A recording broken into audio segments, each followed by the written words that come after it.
folks, I want to shift gears, and I'm glad that we kind of kicked off the show with this discussion and getting Ed's opinion as well, because there's been a huge development overnight, at least in my time, and during your day, it's actually happened, and it's over the time it was nighttime in Russia.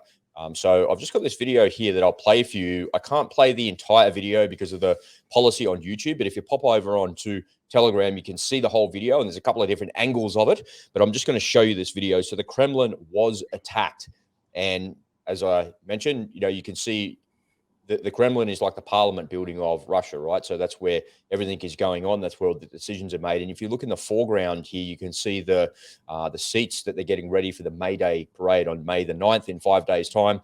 They have their annual parade to celebrate the liberation of, or really the liberation of Europe from Nazi Germany. So they're getting all set up for that, and this is showing you what's going to happen. So I'll play the video, but the video kind of stops when YouTube would censor it, so I cut that bit out so YouTube doesn't censor it. So you can see the drone going in there, and it goes off right there, like literally a nanosecond later is where I cut that video. So I'll just play that again in case you missed it, so you can see it.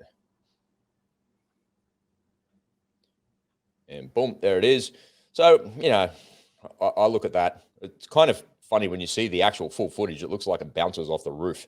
And there was some footage. I saw some footage the other day of some Russian drones on the battlefield trying to attack some German anti-aircraft systems.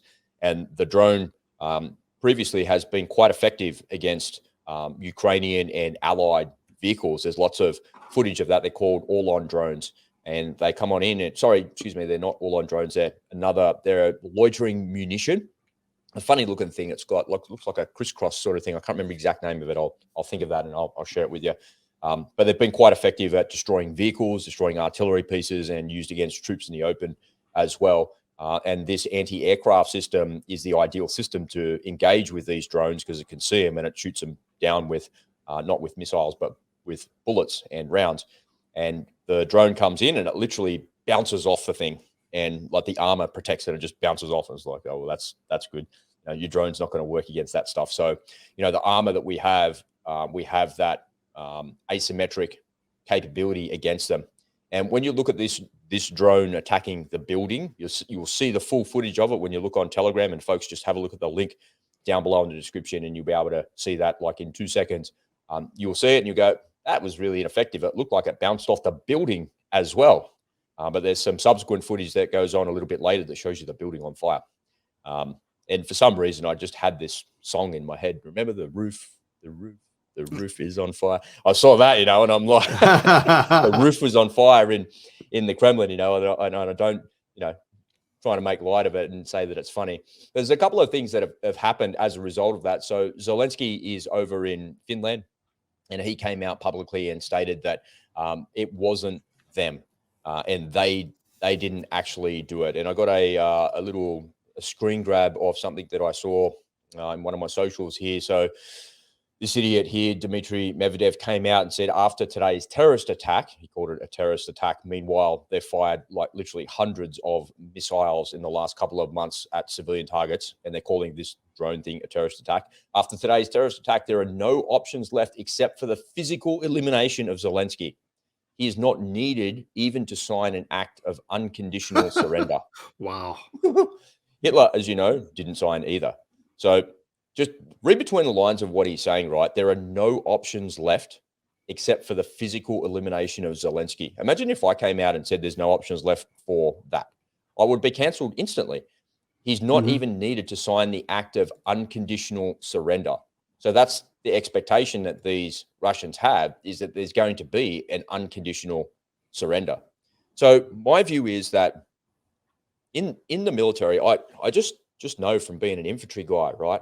In an Australian infantry battalion, there's a couple of different companies. In the battalion that I was in, there's Alpha, Bravo, and Charlie company, just infantry guys, and there's 3 platoons there. Well, sorry, 3 platoons within each company, and then there's 3 sections within each platoon. But then we also have heavy weapons, and mortars, and then we have recon. And when you look at the makeup of modern Western military forces and the way that they work, what we're going to do first is probe and see what the reaction will be. And if the reaction is not very much, then we're going to act and have a proper go. Because if we know that we can get inside the Russian integrated air defense systems with our fiberglass drone and 10 kilos worth of explosives, then maybe all we need to do is send like 50 of those all at once. Some of them are going to get chewed up, but if we send 50 of them, chances are we'll probably get 20 or 30 in, and that will actually do some damage and cause some problems for them. But I also think that it's a gross miscalculation that you think that the Russians are not going to respond to something like that. I think what we're going to see is an escalation on the scale of something that we've never really thought of before. And when you look at the way the Russians have been attacking with their missile systems, their drones, and their air force, they haven't really gone after, as far as we can tell from mainstream media, they haven't really gone after the centers of gravity. They haven't really attacked Kyiv or tried to take Zelenskyy out, because eventually they want to take that ground and they don't want to destroy that infrastructure that's there. They're more than happy to destroy the ground around it because it means nothing to them because they can go and rebuild it. But taking the city down and taking the centers of gravity down like that, they haven't seemed to have done that. They have attacked for sure. There's no doubt about that. And they have tried to do that, no doubt about it, but they haven't been successful.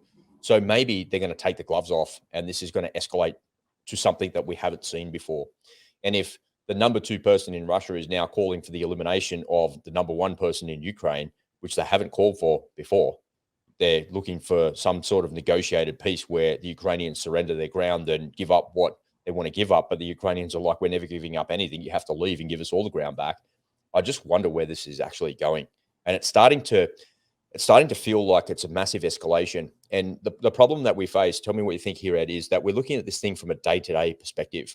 But the Russians are not looking day-to-day, man. They're looking like 20 years down the track, maybe 50 years down the track. If we own the ground here in 50 years' time, where will our country be? Because the leaders of a country are not thinking about what's happening next week. They're thinking about what's happening in 5 years' time. And that's the difference between a dictatorship and an autocracy like in Russia than what we have here, where our politicians are only interested in the next news cycle. So I think that this is a much longer game than what any of us here in the West can anticipate. And I also think that Tucker Carlson has something to do with all of this, and his removal from all of that has in large part something to do with it. You know, in a cursory look of a bunch of pro-Ukrainian channels on YouTube, you can see that many of those channels have literally millions of views per video. But people like me and you don't get a lot of views on our videos because we're not pro-Ukrainian, we're not pro-Russian, we're not pro anything. We're just kind of giving our perspective on something. So the algorithm's not really favoring what it is that we're doing. And remember, the algorithm on YouTube is so sophisticated. It's not using the titles and the descriptions and the thumbnails and all of that. That gets a person to click. What it's doing to rank my video and to decide whether my video gets shown to people is it's listening to my voice and my words, and it's using all of the AI in the background to figure out what this video is actually about. And so if my video is not pro-Ukrainian and it's pro-Russian, or it's not saying what the narrative is trying to perpetuate, then I'm not being shown as much. And I see that in YouTube Shorts. When I look at the analytics of YouTube Shorts, I see this massive hockey stick where YouTube goes, what's that video about? Not sure, see if people like it. I'll show it. Gets 1,000 views in like literally an hour, and then it stops completely. And then I look at some of the other videos on my other channels, which have nothing to do with war or combat or narratives or mainstream media, and they have a steady gradient and climb, and they have 6,000 or 7,000 views per day. And every day they have more and more views. So it's got everything to do with whether or not I'm perpetuating the narratives that they want, or whether or not I'm speaking the unspoken truth. And if I take a leaf out of Tucker Carlson's book, you know, he did an interview with his mate Clayton on Redacted a couple of weeks ago before he was canned. And he made a decision. He goes, I made a decision 20 years ago that I was just going to tell the truth. And I was wrong about the Iraq war. And I came out and said I was wrong. I was wrong about so many things. And he said, instead of telling a lie to try and cover it up, I just came out and told the truth. I was wrong. That was wrong. I should never have said that. And he said, there's something really empowering about telling the truth. And when you tell a lie to cover up the truth, then you're disempowering yourself more and more. And I thought to myself, when we created this channel, we need to say something about truth and say something about just telling the truth. And it doesn't matter about algorithms. It doesn't matter about views. It doesn't matter about anything. If I want to leave a legacy in the world, I want to leave a legacy of truth. And if I'm wrong, I'll put my hand up and say I'm wrong.